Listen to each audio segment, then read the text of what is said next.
Bhojpuri session एग्जामेज में रउआ सबके स्वागत बा। हमनी के प्रैक्टिस सेट 39 देखल जाता। पहला क्वेश्चन कहता कि भारत और बांग्लादेश के मध्य स्थित मैत्री सेतु का निर्माण किस नदी पर किया गया।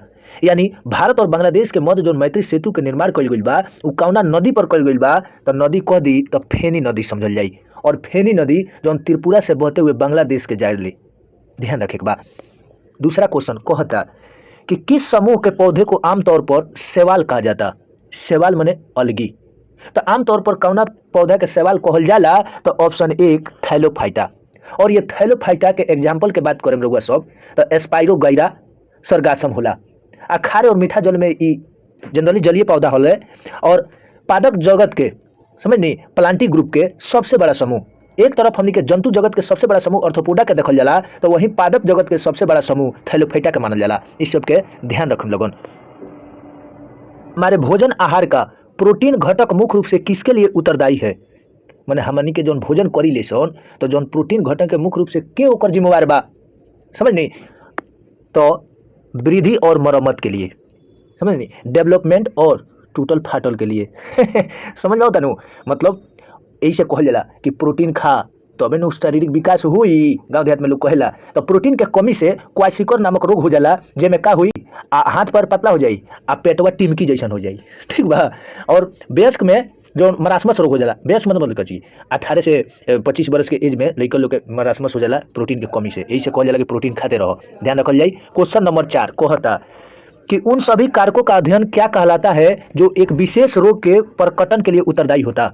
प्रकटन के लिए उत्तरदायी का होला, तो एकरा के ऑप्शन डी एपिडियोमोलॉजी। एपिडियोमोलॉजी क्या हो, तो a large number of people suffering from same disease same time, तो ओकरा के कहल जाला एपिडियोमोलॉजी। एपिडेमिक तो रोग महामारी समझते न बनी, हैजा वगैरह फैलेला और ये जो न कोरोना वोरोना रहा, ध्यान रखे के बा।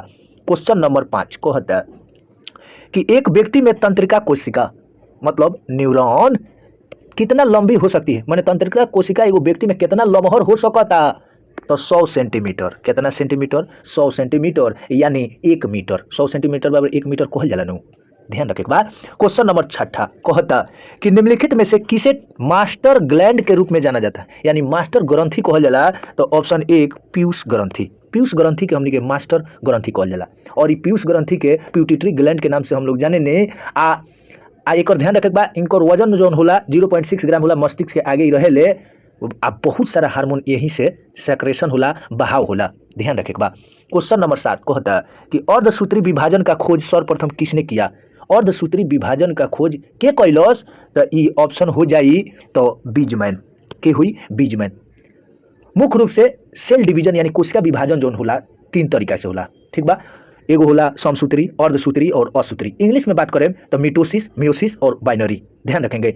लेकिन इससे ज़्यादा जरूरी तब हो जाला जब कहेला कि मनुष्यों में सेल डिवीजन कौन कितना तरीका से, तो 2, तो एगो अर्धसूत्री या समसूत्री, असूत्री ना होला।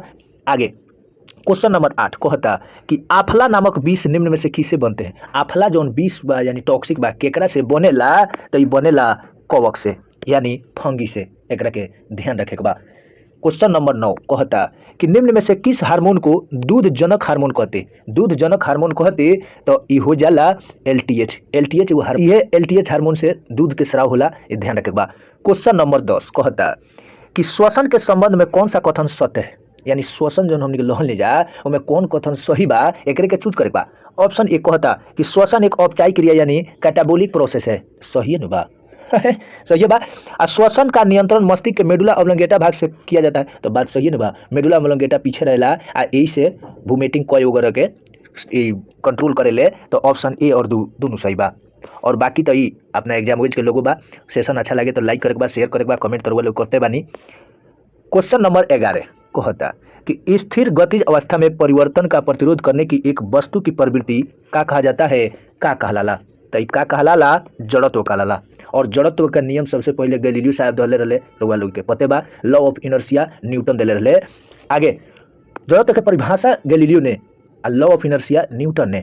क्वेश्चन नंबर 12 कहता कि गैल्वेनोमीटर प्रयुक्त होता है, यानी गैल्वेनोमीटर क्या करता है, समझ नहीं, तो ई का करे ले, तो ई जोन बा विद्युत धारा के दिशा ज्ञात करने में, विद्युत इलेक्ट्रिक करंट के दिशा समझ ना केने उन्हें घूमत रहे, एक के ध्यान रखे बा। क्वेश्चन नंबर 13 कहता कि घर्षण बल यानी फ्रिक्शनल फोर्स इंग्लिश में कहल जाला काज करता, यानी घर्षण बल का काम करेला, तो ई बल के विपरीत दिशा में काम करेला। ऑप्शन सी राइट आंसर बा, बल के विपरीत दिशा में घर्षण बल काम करेला। ध्यान रखे बा। क्वेश्चन नंबर 14 कहता कि एक संपीड़ित स्प्रिंग में कौन सी ऊर्जा होती है। संपीड़ित माने कोनो सेकुलर स्प्रिंग है ध के मचोरले बनी जा, तो ओकरा में कौन से ऊर्जा होला, तो स्थितिज ऊर्जा होला, पोटेंशियल एनर्जी होला। ध्यान रखे बा। क्वेश्चन नंबर 15 कहता कि एक गेंद को 20 मीटर पर सेकंड वेग के साथ ऊर्ध्वाधर फेंका जाए, वर्टिकली फेंका जाए, तो 3 सेकंड बाद विस्थापन के मान क्या होगा यदि जी यानी गुरुत्वीय त्वरण 9.8 हो। तो एस बराबर यूटी प्लस हाफ एटी स्क्वायर पर हुआ सब बना दे। एक आंसर की बात करें तो 15 मीटर। ठीक बा, आगे बढ़ता नहीं। क्वेश्चन नंबर 16 कहता कि निम्नलिखित में से कौन सा घटक एक चालक के प्रतिरोध को प्रभावित नहीं करता।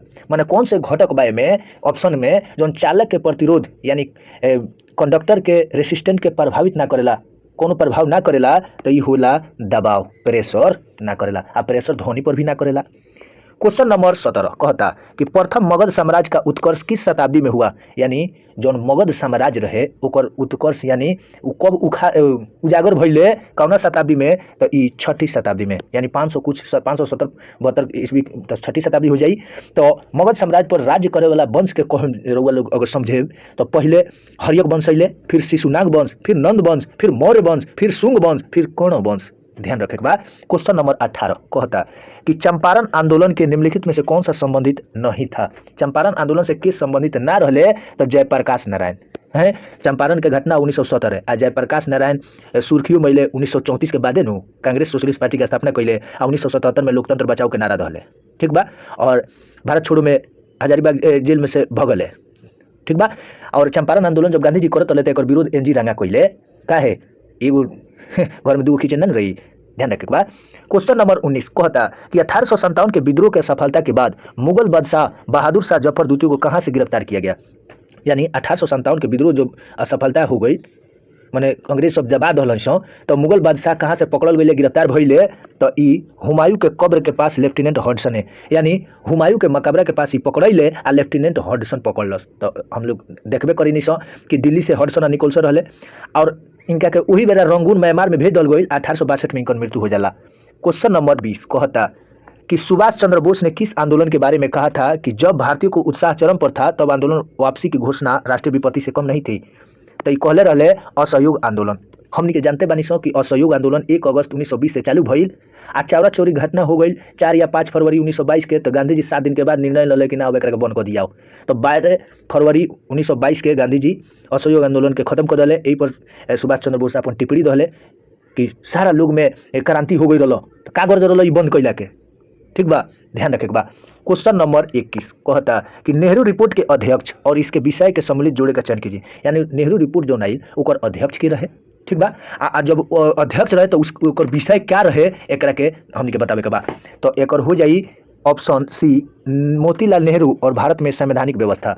यानी नेहरू रिपोर्ट के अध्यक्ष मोतीलाल नेहरू रहे और भारत में संवैधानिक व्यवस्था करे के एकर विषय रहे। आ नेहरू रिपोर्ट जोन बा 28 अगस्त 1928 के सर्वदलीय सम्मेलन लखनऊ में होत रहे, वो जाई पेश भइल। क्वेश्चन नंबर 22 कहता कि स्वराज आम जनता के लिए होना चाहिए, केवल खास वर्गों के लिए नहीं। ये कथन किसका है, तो ये कथन रहे सी राजगोपालाचारी। उहे सी राजगोपालाचारी जो भारत के प्रथम गवर्नर जनरल रहे भारतीय और अंतिम गवर्नर जनरल इहे रहे।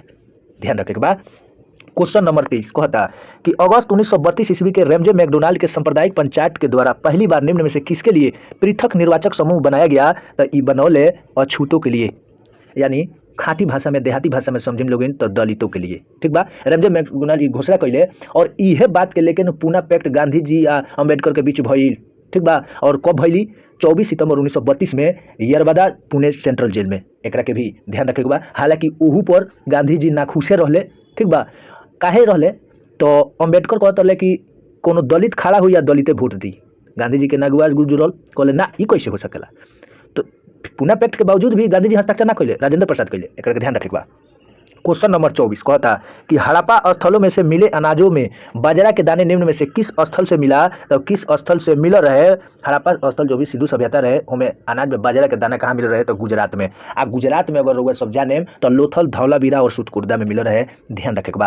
क्वेश्चन नंबर 25 कहता ऋग वैदिक कालीन नदियों में अस्किनी निम्नलिखित में से किस नदी के प्राचीनतम नाम है। यानी ऋग वैदिक कालीन में जो अस्किनी नदी रहे ओकर प्राचीन नाम का रहे तो प्राचीन रहे चिनाब, ठीक बा, चिनाब रहे। जबकि बितास्ता के हमनी के अभी झेलम कहल जाता, परुष्णी के अभी रावी कहल जाता और बिपाशा के अभी व्यास कहल जाता, इस चीज के भी ध्यान रखेंगे। और सादा नीरा के अभी गंडक कहल जाता। क्वेश्चन नंबर 26 कहता कि भारत में राज्य विधान पालिकाओं का उच्च सदन कौन सा है? यानी भारत में जो राज्य विधान पालिका मतलब राज्य विधान मंडल में उच्च सदन कौन हो तो उच्च सदन विधान पालिका परिषद यानी विधान परिषद हो। और भारत में 6 जगह विधान परिषद बा, एक के ध्यान रखे बा।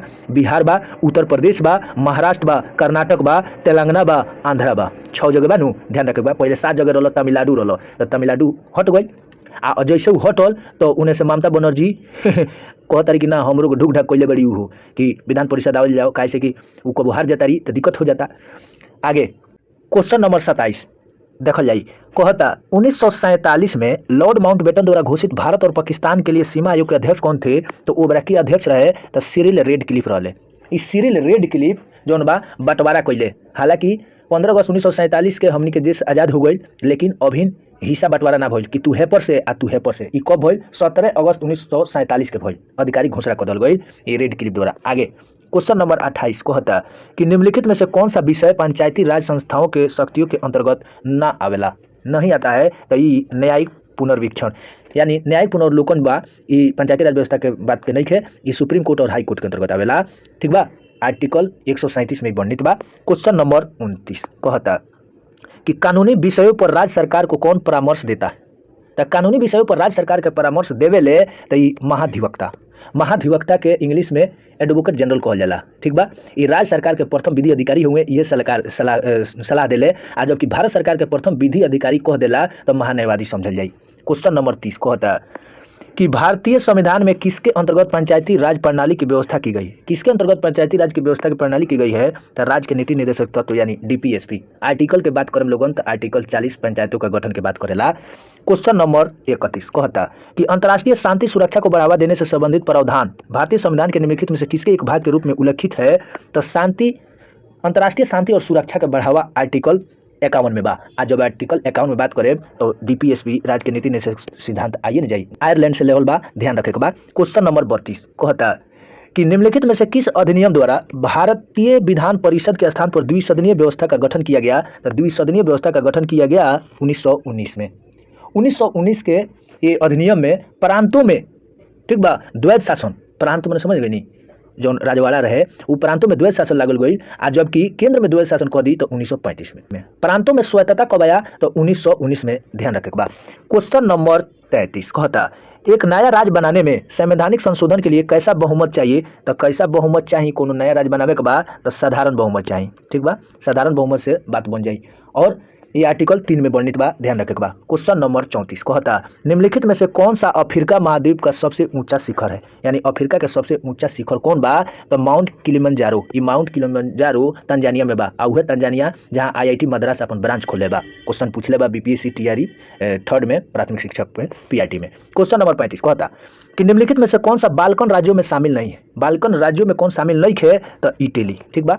हालांकि बाल्कन राज्य के बात करें, स्टेट की बात करें तो 10 गो एमे शामिल बालू, ठीक बा, जैसे रोमानिया, ग्रीस, अल्बानिया और भी लोग बा, ध्यान रखे के बा। क्वेश्चन नंबर 36 कहता कि जब द्रवित मैग्मा ठंडा होकर ठोस हो जाता तब इस प्रकार के बने शैल को क्या कहते? तो इस प्रकार के बने शैल को अग्नेय शैल कहते, ठीक बा। कोनो भी द्रवित मैग्मा यानी धधकता हुआ कोई ठंडा हो जाए तो अग्नेय चट्टान हुई है। अग्नेय चट्टान के मुख्य रूप से उदाहरण ग्रेनाइट हो, ध्यान रखे के बाद। क्वेश्चन नंबर 37 कहता कि बृहद ज्वार आने की सही स्थिति क्या है? बृहद ज्वार जब आ जाए तो सही स्थिति का बा? जब सूर्य, चंद्रमा तथा पृथ्वी एक सिद्ध में हो जाए। ऑप्शन बी, सूर्य, चंद्रमा, पृथ्वी एक सिद्ध में हो जाए तो बृहद ज्वार आ जाए। इस चीज के ध्यान रखे के बा। आज जब समुद्र के पानी ऊपर तेजी से जाई तो ज्वार कहल जाई, आज जब नीचे धड़ाक से गिर जाई तो ओकरा के भाटा कहल जाई। क्वेश्चन नंबर 38 कहता कि प्रेयरी घास के मैदान संबंधित है। प्रेयरी घास के मैदान का हो? तो प्रेयरी घास के मैदान उत्तरी अमेरिका के शीतोष्ण घास स्थल हो। उत्तरी अमेरिका यानी अमेरिका और कनाडा साइड में शीतोष्ण मैंने समझता नहीं आधा ठंडा आधा गर्म, ओकरा के शीतोष्ण कहल जाला। तो हालांकि शीत थोड़ा सा ज्यादा हुई तो ठंडा प्रेयरी घास के मैदान ठंडे में मानल जाला, एकरा के ध्यान रखे के बा। क्वेश्चन नंबर 39 कहता कि हिमालय पर्वत श्रृंखला के किन दो श्रेणियों के बीच सिंधु नदी अपवाहित होती? माने रूफ ऑफ अपवाहित मतलब चीज बहुत ला तो ई हो जाई। ऑप्शन के बात करें तो लद्दाख और जस्कर, यानी लद्दाख और जस्कर के बीच में ही सिंधु नदी बहेली। आ लद्दाख के दाहिने साइड में बहेली सिंधु नदी के दाहिने साइड में लद्दाख बा। ठीक बा, ध्यान रखे बा। क्वेश्चन नंबर 40 कहता कि पीतल किसकी मौजूदगी में निरंतर होने वाले वायु में रंगीन हो जाता। माने केकर उपस्थिति रही के या आई तो ई थोड़ा सा डिमरलाइज हो जाई है पीतल, तो ई हो जाई हाइड्रोजन सल्फाइड। एकर फार्मूला के बात करब लोगन तो H2S होला, और एकर उपयोग के बात कइल जाई तो तेल शोधन, कागज उत्पादन और खनन इंडस्ट्रियल एरिया में होला। ठीक बा। क्वेश्चन नंबर 41 कहता निम्नलिखित में से किसे पिक्रिक अम्ल के नाम से जानल जाला। तो पिक्रिक अम्ल के नाम से जानल जाला टाइनाइट्रोफिनॉल यानी TNP नाम से। क्वेश्चन पूछेला कि ऑयल ऑफ पेट्रोल कौन कहल जाला, तो सल्फ्यूरिक एसिड H2SO4। ध्यान रखे के बा। क्वेश्चन नंबर 42 कहता कि अल्कोहल के ईथर बनाने की विधि में उत्प्रेरक यानी कैटालिस्ट के रूप में निम्न में से किसका प्रयोग किया जाता। तो कैटालिस्ट का प्रयोग कइल जाला गर्म एल्यूमिना। गर्म एल्यूमिना का उपयोग हमने कइल जाला एल्कोहल से ईथर बनाने में। ठीक बा। लेकिन क्लोरीन गैस के डीकन विधि द्वारा क्यूप्रिक क्लोराइड के उपयोग कइल जाला, जौन की पहल के आंसर बा। ध्यान रखे बा। क्वेश्चन नंबर 43 अंतर्राष्ट्रीय दूरसंचार संघ का मुख्यालय कहाँ है। अंतर्राष्ट्रीय दूरसंचार संघ के मुख्यालय कहाँ बा, तो जनेवा में, और जनेवा स्विट्जरलैंड में पड़ेला। 1865 में अंतर्राष्ट्रीय दूरसंचार संघ की स्थापना भई रहे पेरिस में, हालांकि बाद में शिफ्ट जनेवा में बदल गई। क्वेश्चन नंबर 44 कहता ओपेरा हाउस किस देश के राष्ट्रीय स्मारक है। माने ओपेरा हाउस कौन देश के राष्ट्रीय स्मारक हो, तो ई ऑस्ट्रेलिया के हो। एमे का होला हो बहुदेशीय प्रदर्शन कला के अनोखा नमूना बा में नाना प्रकार के बाद। क्वेश्चन नंबर 45 कहता कि विश्व रक्तदान दिवस कब मनाया जाता है। तो विश्व रक्तदान दिवस कब मनावल जाला, तो 14 जून के। ठीक बा, 14 जून के मनावल जाला। अब देखल जाई कि केहू के भी अगर आवश्यकता अनुसार रक्त देवे के पड़े तो रउआ सब बिना सोचे समझे दे दे। ठीक बा। ऐसे मानल जाला कि हर 6 मंथ पर कोनो वयस्क आदमी बात आराम से ब्लड दे सकता, उमें लाभे होला हानि ना होला। ठीक बा, इसलिए महटियाव के नहीं है। आ एकरा से बढ़िया क्वेश्चन पूछ देला कि वर्ल्ड रेड क्रॉस डे कब मनावल जाला, तो 8 मई के। ध्यान रखे के बा। क्वेश्चन नंबर 46 कहता कि किस प्रकार के वन प्रदेश को विश्व का फल उद्यान कहते हैं। माने कौन प्रकार के वन के विश्व का फल उद्यान, माने खाली फले होला हो। ठीक बा, तो एकरा कहल जाई भूमध्य सागरीय वन। भूमध्य सागरीय वन में खूब फल होला, सेब, नारंगी, संतोला। ठीक बा। आगे क्वेश्चन नंबर 47 कहता कि आर्किड एवं ब्रोमोलाइट जैसे परजीवी पौधे किस प्रकार के वन में उगते हैं। तो किस प्रकार के वन में उगेले, तो वर्षा वन में। ठीक बा, वर्षा वन में। लेकिन एक से बढ़िया क्वेश्चन पूछेला कि आर्किड राज्य भारत के कौन राज्य के कहल जाला, तो अरुणाचल प्रदेश। जबकि केसर या जफरान की खेती सबसे ज्यादा जम्मू कश्मीर में। क्वेश्चन नंबर 48 कहता कि वन वनस्पति जो मनुष्य की सहायता के बिना अपने आप पैदा होता और लंबे समय तक बिना किसी मानवीय हस्तक्षेप के उगते, इस प्रकार के वनस्पति को क्या कहते हैं। हमने के देहाती भाषा में एकरा के अनेर कहल जाई।